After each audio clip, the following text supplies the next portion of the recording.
kita terkejut jika ada yang menyerang kiai-kiai khos. Pondok pesantren Lirboyo itu ada sebelum negara ini merdeka.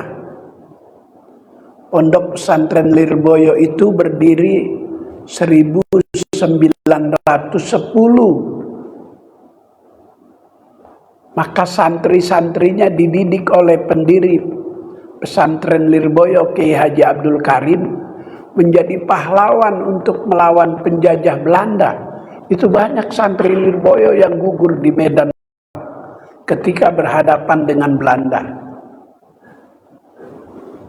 Kemarin diserang itu pondok pesantren Lirboyo, kiai dan santrinya, katanya menghidupkan warisan ajaran Belanda. Mereka sudah merasa bisa menghancurkan kemesraan hidup para habaib, diserang dengan masalah nasab. Mereka merasa berhasil itu, kemudian menggagalkan pengajian-pengajian akbar para habaib, Habib Syekh di Solo, kemudian di Pemalang. Mereka sudah merasa berhasil, kemudian kiai, santri dan pondoknya diserang.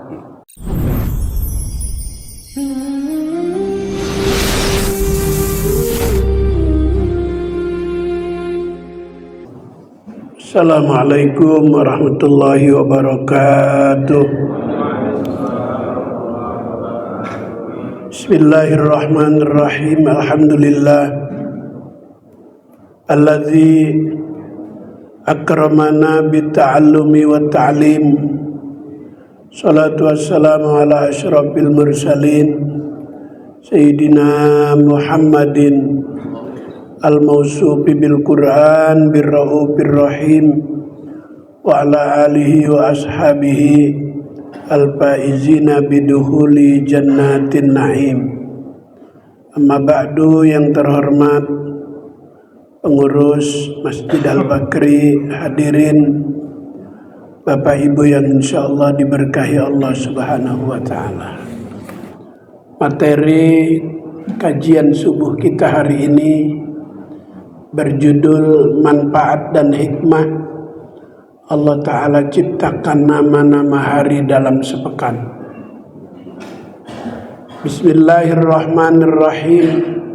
Qala al-musannifu rahimahullahu ta'ala wa adaman naf'a wa bi barakati ulumihi wa bikum bid-daraini amin. Khalaqallahu ta'ala at-turbata yawmas sabti wa khalaqa fihal jibal yawmal ahad wa khalaqa syajara yawmal isnain wa khalaqal makruha yawmas sulusa wa khalaqan nur yawmal arbi'a wa bassa fiha ad-dawab yaumal khamis wa khalaqa adam ba'dal asri mi yaumil jum'at fi akhiril khuluq fi akhiri sa'ati min sa'atil jum'ati fiha ila akhiri wallahu a'lam. Khalaqallahu ta'ala, Allah subhanahu wa ta'ala menciptakan at-turbata akan debu yaumas sabti pada hari Sabtu. Hari Sabtu Allah Ta'ala menciptakan yang namanya debu. Ada hikmah, ada manfaat. Tahun 70 di Jakarta masih belum berkembang seperti saat ini. Di Menteng Atas Menteng Dalam masih banyak rumah yang sampingnya itu banyak debu. Kalau di Kecamatan Gunung Tua, Sidempuan, Rumah Panggung, bawah pasti debu. Kalau di Mandailing Natal juga demikian. Allah Ta'ala ciptakan debu bermanfaat, bisa menjadi pengganti air untuk bersuci ketika kita mau ibadah dengan bertayamum. Di dalam debu juga hidup binatang.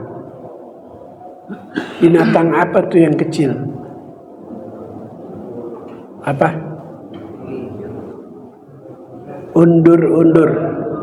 Undur-undur. Sulit untuk mendapatkan binatang yang namanya undur-undur hidup di dalam debu. Tahun 70 minum belum pakai sedotan. Undur-undur didapat dengan cara ditiup supaya mulut tidak terlalu dekat dengan debu, pakai alat tiup. Zaman itu sedotan belum ada, pakai batang padi, apa namanya, gogolio, ditiup perlahan, baru nampak itu binatang undur-undur. Diambil, dipindahin ke wadah kecil, kemudian diambil darah undur-undur. Untuk apa? Jika ada orang yang terkena penyakit diabetes, gula basah, luka terkena benda, maka obatnya darah undur-undur. Tahun 70 udah rame di kalangan warga. Sekarang rumah tak ada lagi sampingnya debu, maka undur-undur udah masuk apotik, udah dikemas menjadi sebuah tablet, menjadi mahal harganya. Allah Ta'ala ciptakan nama hari, diciptakan debu, ada juga binatang yang bermanfaat untuk dijadikan obat. Anak dari Menteri OPEC di Saudi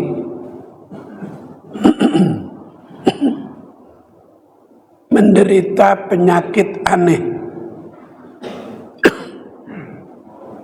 Di bagian otaknya itu, di kepalanya itu banyak ulat-ulat kecil. Diponis rumah sakit harus operasi, kepalanya dibelah, dibuang ulat-ulat kecilnya. Ini Menteri OPEC akhirnya curhat. Dia bertemu dengan ulama yang bernama Sayyid Muhammad Al-Maliki Al-Hasani. Disebut Al-Hasani karena keturunan dari Sayyidina Hasan. Kalau yang keturunan dari Sayyidina Husin, Ba'alawi. Kalau yang dari Sayyidina Hasan, mayoritas di Maroko. Maka di Maroko ada Raja Hasan I, Hasan II, Hasan III, 4, 5, dan seterusnya. Ini Menteri OPEC udah frustasi. Anak kesayangannya divonis rumah sakit harus operasi besar, kepalanya dibelah oleh Sayyid Muhammad Al-Maliki, dikasih arahan untuk mencari debu. Tapi debu yang ada di makomnya Rasulullah di Madinah.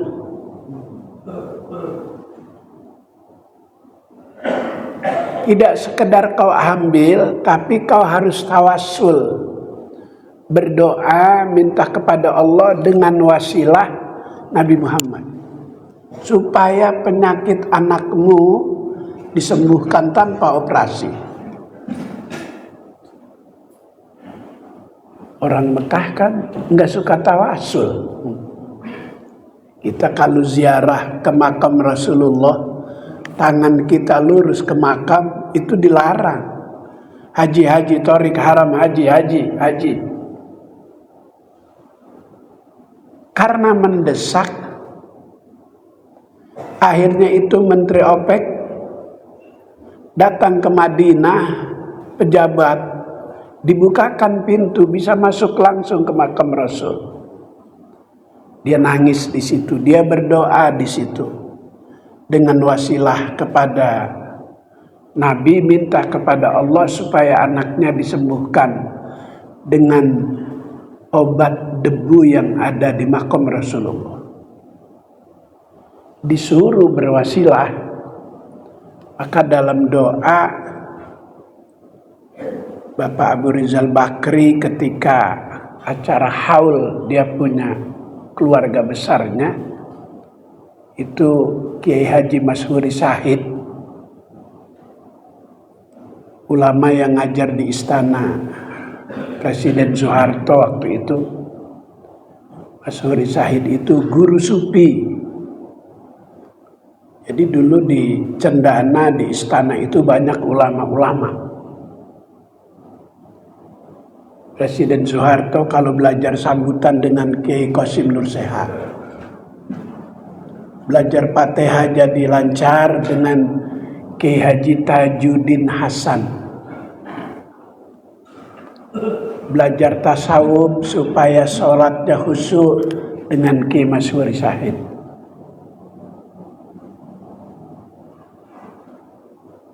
Dan masih banyak ulama-ulama di istana dulu. Maka Soeharto di mana aja bikin masjid Muslim Pancasila.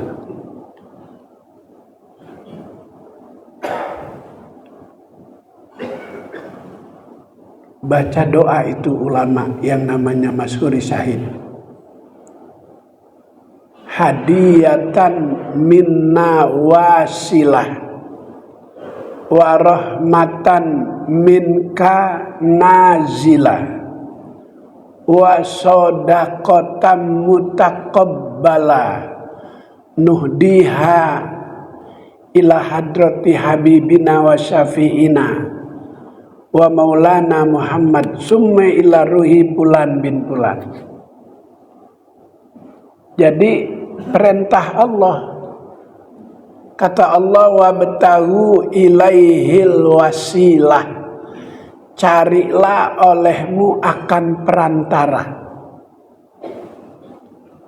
Saya bisa duduk di sini karena ada perantara yang minta saya untuk berbagi ilmu. Tanpa ada perantara saya nggak bisa ada di sini. Maka doa kita supaya sampai kepada Allah dengan cepat itu harus melalui perantara. Diajarkan itu oleh Sayyid Muhammad Al-Maliki kepada Menteri OPEC, wasilah doa kepada Nabi, minta kepada Allah dengan debu, dibawa pulang, kemudian debu tersebut dioles di bagian kepala anak yang kepalanya banyak ulat-ulat kecil. 2 hari kemudian jadwal operasi tiba, dibawa ke rumah sakit, dokter sudah siap semua, berpakaian warna hijau. Saya nggak sempat lihat kemarin waktu saya dioperasi, dokter saya pakai baju warna apa. Setelah dibius total 7 jam, telinga saya masih dengar tuh waktu masuk ruang bedah. Karena saya banyak pasien yang berbarengan hari itu dioperasi. Itu masuk pintu gerbang ruang bedah, dokter ngomong begini masuk ke telinga saya, yang ini 50-50. Saya dengar, wah siapa nih yang 50-50? Yang ini 30-70. Yang ini nanti dipinis gak kuat. Setelah itu masuk total bius saya, udah gak sadar. Selesai operasi, sadar.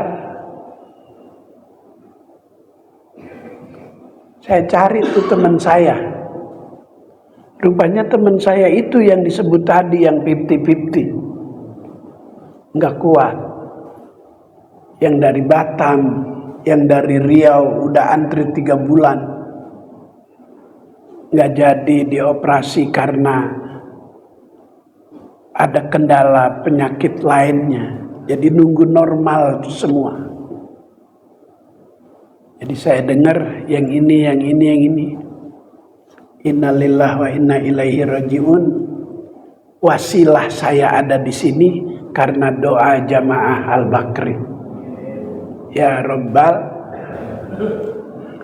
Itu anak Menteri OPEC. Begitu jadwal operasi tiba, dia datang ke rumah sakit, periksa ulang, penyakitnya tidak ada. Keajaiban, dokter bingung. Pak Menteri, hampura Pak Menteri. Oh enggak ngomong hampura, si Arab. Maaf Pak Menteri, penyakit Anda yang diderita oleh anak sudah tidak ada. Boleh pulang.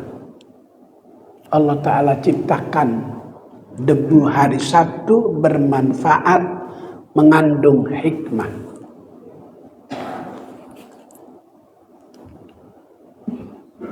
Dan bisa untuk dijadikan pengganti air tayamum. Bila salah satu anggota tubuh terkendala karena luka. Kata dokter nggak boleh terkena air beberapa hari, tayamum. Belum lama ada orang mau umroh. Bimbingan manasiknya dia nggak ikut. Di pesawat nggak boleh menggunakan air berlebihan, disuruh tayamum. Dia bawa abu dari rumah. Nih nggak ngaji nih. Makanya jalan-jalan ke pasar Keranji. Ini lagi pantun kok diam aja sih. Jalan-jalan ke pasar Keranji. Sampai di sono muter-muter. Ikut dengan orang yang doyan ngaji supaya pinter. Jangan jalan ke Ciawi sampai di sono makan tucok. Kalau nggak suka ngaji, nanti bicaranya jadi ngaco. Itu santri lagi salaman sama kiai. Ada orang ngaco bilang itu ajaran feodalisme, warisan Belanda. Bukan. Imam Nawawi dalam kitabnya Fatawa Al-Imam Nawawi. Imam Nawawi itu karyanya banyak. Riyadus Sholihin, Al-Adhkar lil Imam An-Nawawi, Hadis Arba'in An-Nawawiyah, At-Tibyan fi Ulumil Quran, Syarah Muhadzab, karya-karya Imam Nawawi. Kata beliau dalam fatwa, yustahabbu takbil aidiyas sholihin. Disunatkan hukumnya mencium tangan orang-orang soleh. Kenapa? karena dia mencium gurunya orang soleh. Gurunya mencium tangan gurunya, terus nyambung sampai kepada Rasulullah. Jadi bukan ajaran perbudakan, itu memang diajarkan, ada syariat. Kalau nggak ngaji, ngaco ngomong. Santri memberikan amplop isinya hadiah, mengharap berkah. Dalam manaqib Al-Imam Abu Hanifah, kata beliau, u'tiyal hadiah lil muallim khamsu mi'ata dirham. Sekelas Imam Abu Hanifah memberi hadiah kepada guru anaknya yang belajar Fatihah hatam. Saking senengnya tuh orang tua sampai memberi hadiah gurunya anaknya itu 500 dirham. Kata Imam Abu Hanifah, kalau aku punya lebih dari itu, akan aku berikan lebih banyak lagi. Jadi kalau nggak ngaji bilang santri yang hadiah sama guru, katanya guru komersil. Gurunya mencintai dunia.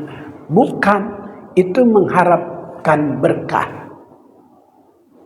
Imam Muslim dalam kajian hadis sering kita dengar namanya disebut rawahu Bukhari wa Muslim. Ahli hadis kedua setelah Bukhari. Imam Muslim ngomong kepada Imam Bukhari begini, ya ustadzi, dakni an akbala rijlaika. Wahai Imam Bukhari, guruku, biarkan aku untuk mencium kedua kakimu, karena kemana saja kau berjalan, pasti yang kau akan sampaikan sabda-sabda Rasulullah. Aku berharap berkah dari kakimu. Imam Muslim minta izin kepada Imam Bukhari supaya dipersilahkan mencium kedua kaki Imam Bukhari. Ada lagi kita dengar ahli hadis ketiga, Imam Abi Daud. Suka disebut Bukhari, Muslim, Abi Daud. Kitabnya namanya Sunan Abi Daud. Dia didatangi muridnya. Kata muridnya namanya seorang imam juga, Imam Sahal. Ya ustadzi, akhrij lisanak.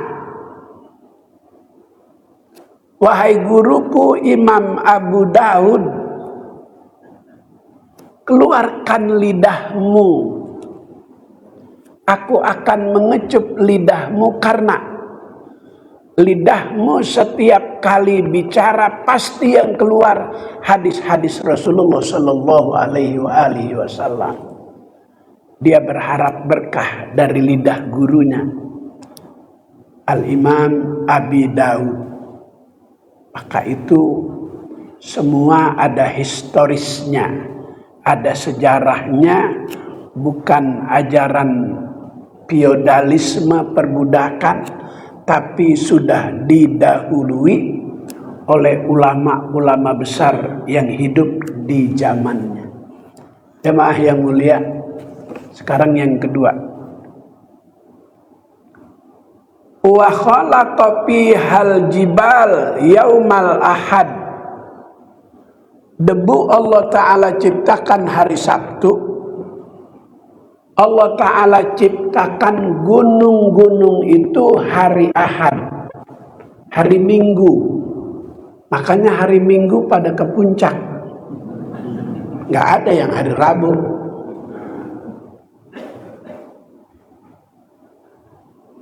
diciptakan hari Ahad, itu gunung-gunung awalnya bumi itu rata,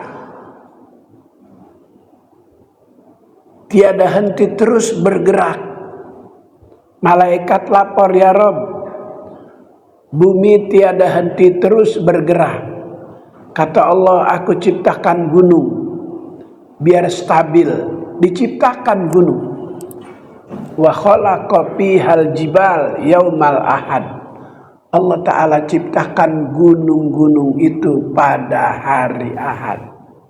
Maka rekreasi para pendaki gunung biasa milih hari itu antara Sabtu dan Minggu.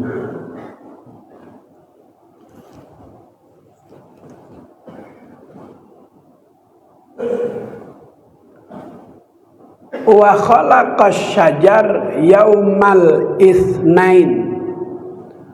Allah Ta'ala ciptakan pohon-pohon itu pada hari Senin. Maka para petani di kampung yang ngaji itu dalam mengawali garapan pertaniannya biasanya hari Senin pagi setelah matahari terbit. Itu hasilnya bakal maksimal, tidak terkena pusok, gagal panen. Tapi kalau tidak melihat sejarah, dia akan menanam hari apa saja. Yang bagus terkait dengan tanaman itu adalah hari Senin. Yauma khalaqas syajar yaumal itsnain. Allah Ta'ala ciptakan pohon-pohon itu pada hari Senin. Pisang Ambon hari Senin, pisang barangan hari Senin, pisang tanduk hari Senin. Diciptakan harinya sama, sebutannya sama, tapi kenapa rasanya beda? Pisang nangka ada dua rasa, segar dan manis, asam dan manis. Saat Ramadan datang, pisang nangka dicari-cari untuk dijadikan bahan makanan yang namanya kolak. Segar, manis, asam. Ada yang lebih besar, lebih panjang, pisang tanduk cuma manis, tak ada rasa asamnya. Kalau di Padang ada pisang lidi,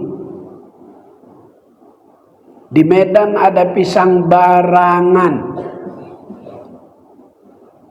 di Papua ada pisang Ambon. Ada yang bisa digoreng, ada yang marah digoreng, pisang Ambon. Kalau nggak percaya, Ambon lewat terbus pisangnya, marah dia. Dia akan berkomentar, pisang beta.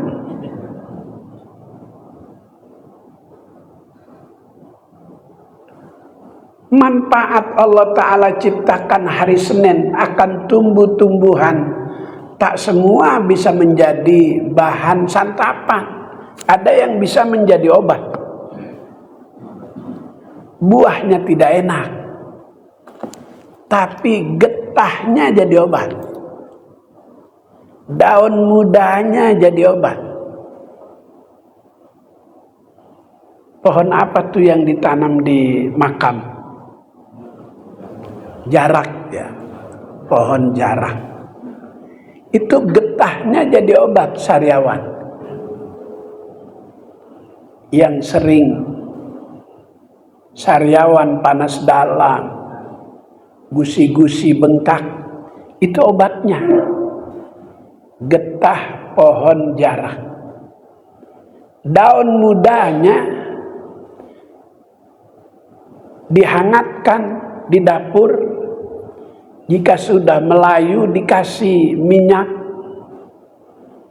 Buat anak yang perutnya bermasalah, anak yang perutnya kembung, itu kalau di Padang nenek-nenek namanya anduang. Itu andung memberikan cucunya yang bermasalah perutnya dikasih daun jarak, setelah digarang di dapur, dikasih minyak, ditempelin di bagian perutnya. Nggak ada bacaannya, cuma keyakinan aja. Bung, bung, pes. Sekarang kembung, ntar kempes. Karena yakin sembuh. Wa khalaqas syajar yaumal itsnain. Allah Ta'ala ciptakan jenis pohon-pohon dalam kehidupan itu diciptakan hari Senin. Hari Senin juga dijadikan hari dalam mazhab Imam Syafi'i, hari di mana disunatkan puasa Senin Kemis. Kenapa? Enggak Rabu sama Sabtu. Kenapa Senin Kemis? Tu'radul a'mali ilallah yaumul isnin wal khamis. Dalam sebuah sabda Nabi, amal perbuatan manusia itu dilaporkan kepada Allah dalam sepekan 2 kali. Di setiap Senin dan Kamis. Kata Rasulullah, aku senang amal perbuatanku dilaporkan oleh malaikat kepada Allah, sementara aku sedang berpuasa. Laporannya bagus. Maka disunatkan hari Senin itu puasa sunnah, Senin dan Kamis. Karena hari itu dalam sepekan malaikat melaporkan amal perbuatan hambanya. Berikutnya, wa khalaqal makruha yaumas sulasa. Allah Ta'ala ciptakan kemakruhan itu pada hari Selasa. Di dalam ibadah sholat itu ada yang dimakruhkan. Jika dilakukan tidak harus diganti dengan sujud sahwi dan tidak membatalkan sholat, cuma tidak sempurna. Yukrahul iltifatu biwajhihi, dimakruhkan saat sholat itu makruh berkali-kali menoleh dalam satu ibadah, membuat ibadah itu tidak sempurna, tidak konsentrasi, sedang berhadapan dengan Sang Pencipta. Kenapa dia harus menoleh ke tempat yang lain? Maka tidak sempurna ibadah. Jika menoleh itu makruh. Tapi syariat itu tidak saklek, fleksibel. Tidak selamanya makruh, suatu ketika bisa berubah menjadi mubah, menjadi boleh nengok. Illa lihajatin, menolehnya itu karena ada keperluan yang mendesak. Jika kita terlambat sholat Jumat, tidak mendapatkan di ruang utama, semua penuh, akhirnya kita sholat dekat mobil yang kita parkir. Saat at-tahiyatul mubarakatus sholawatut thayyibatulillah, itu mobil bagian depan dibuka maling, boleh nengok. Kalau nggak nengok, hilang mobil kita. Saat kita nengok juga maling berkomentar, kata maling, buset sholat nengok. Itu malingnya nggak ngaji. Kalau dia ngaji, dia tahu nengok karena ada hajat, bukan makruh tapi mubah, boleh. Warabul basar ila sama, saat sholat makruh melihat ke atas. Sunnatnya melihat tempat sujud, bukan melihat ke atas. Jika memandang ke atas makruh, tidak sempurna sholat. Wal qiyamu ala rijlin, makruh sholat berdiri kaki satu. Allah Ta'ala berikan ia kakinya dua. Saat sholat kaki kanan ditaikkan ke telapak kaki kiri bagian atas. Karena lagi sholat terasa asam uratnya, diangkat, makruh. Maka jika itu terjadi, berdirinya agak diringankan sedikit supaya tidak mengganggu konsentrasi rasa sakit asam urat.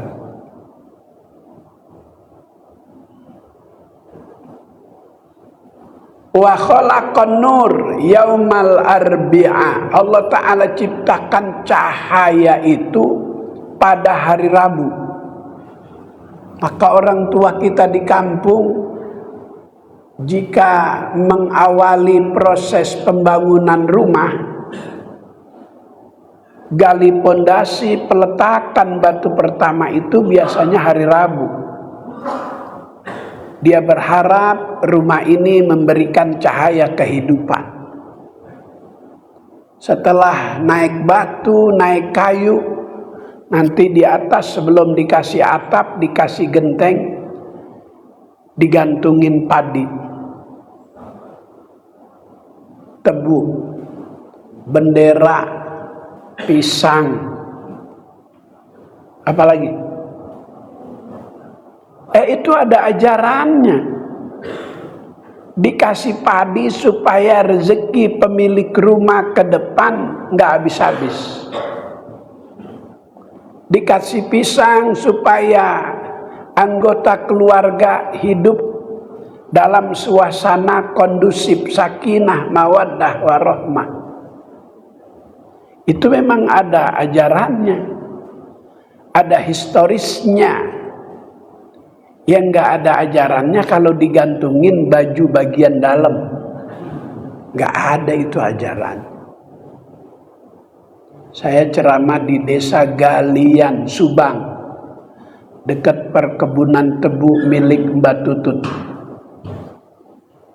Begitu saya datang ceramah naik panggung, di panggung utama itu ada digantung pakaian dalam wanita. Tapi bukan pakaian dalam napa urba, bukan. Namanya desa Galian. Saya tanya, saya terganggu dengan apa yang ada di atas kepala saya digantung. Oh, ini untuk menolak hujan, Bu ya. Katanya buat nolak hujan. Saya bilang, kamu nggak yakin dengan kehadiran saya. Saya datang aja juga hujan udah nggak turun, turunin. Diturunin itu yang digantung. Jadi jamaah nggak ngeliatin saya, liatin yang digantung aja itu. Di desa Galian, Subang, dekat perkebunan tebu Mbah Tutut.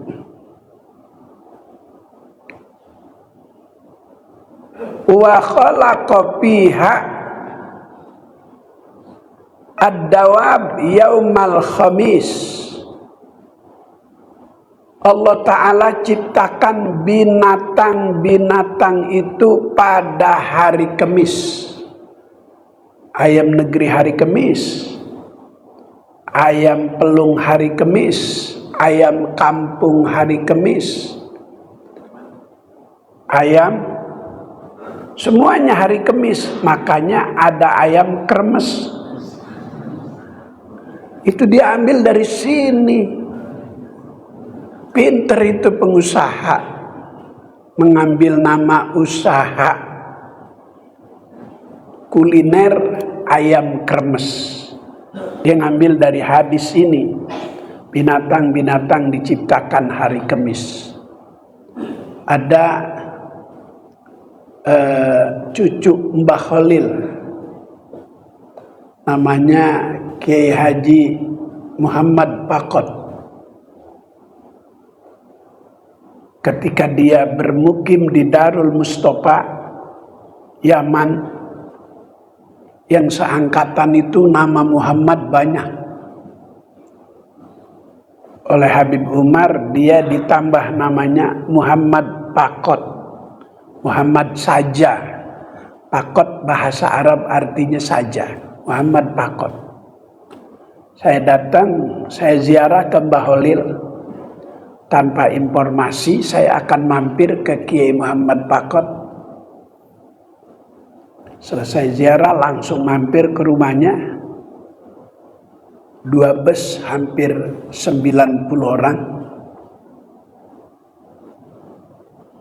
Itu sudah disiapin sarapan pagi ayam kremes.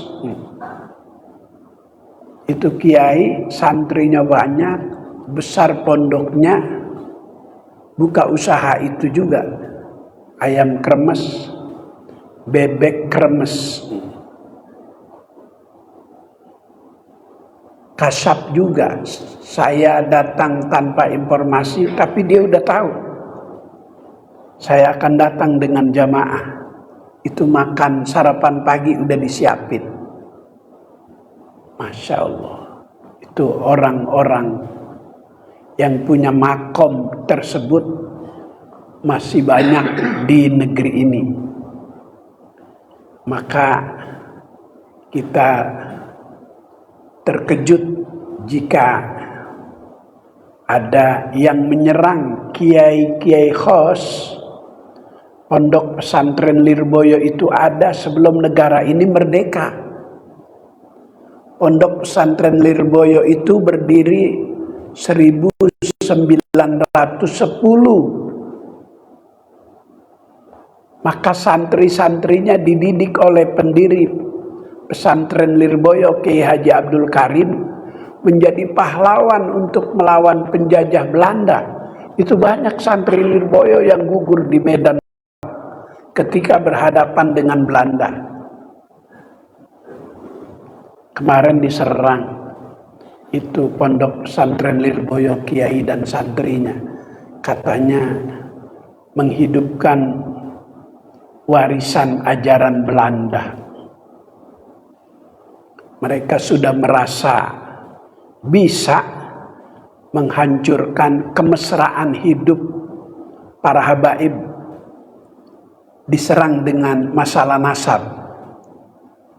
Mereka merasa berhasil itu, kemudian menggagalkan pengajian-pengajian akbar para habaib. Habib Syekh di Solo. Kemudian di Pemalang. Mereka sudah merasa berhasil. Kemudian kiai, santri dan pondoknya diserang.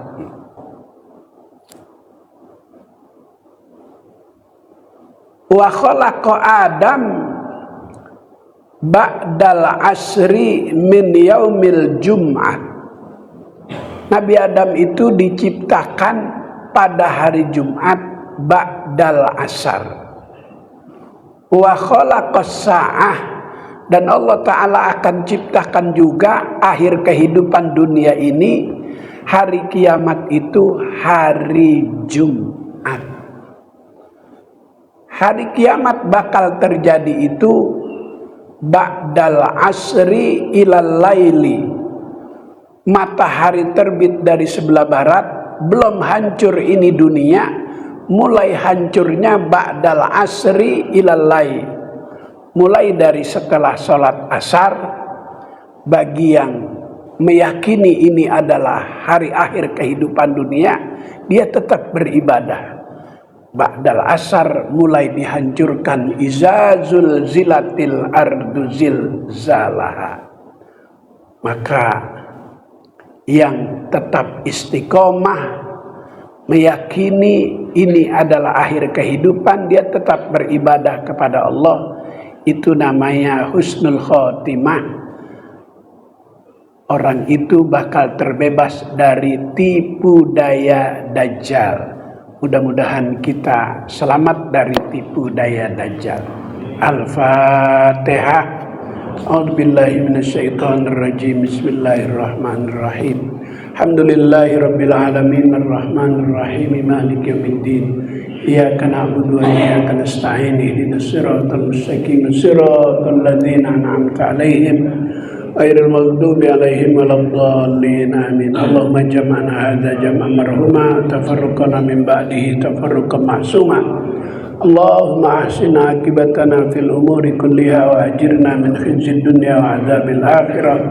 Allahumma arzuqna ilman nafi'a wa amalan mutaqabbala wa fahman zakiyya wa qalban khashi'a. Allahumma inna nas'aluka fahman nabiyyin wa hifdzal mursalin wa ilhamal malaikatil muqarrabin. Sallallahu ala sayyidina Muhammadin wa ala alihi wa sahbihi wa sallam. Alhamdulillahi rabbil alamin. Assalamualaikum warahmatullahi wabarakatuh.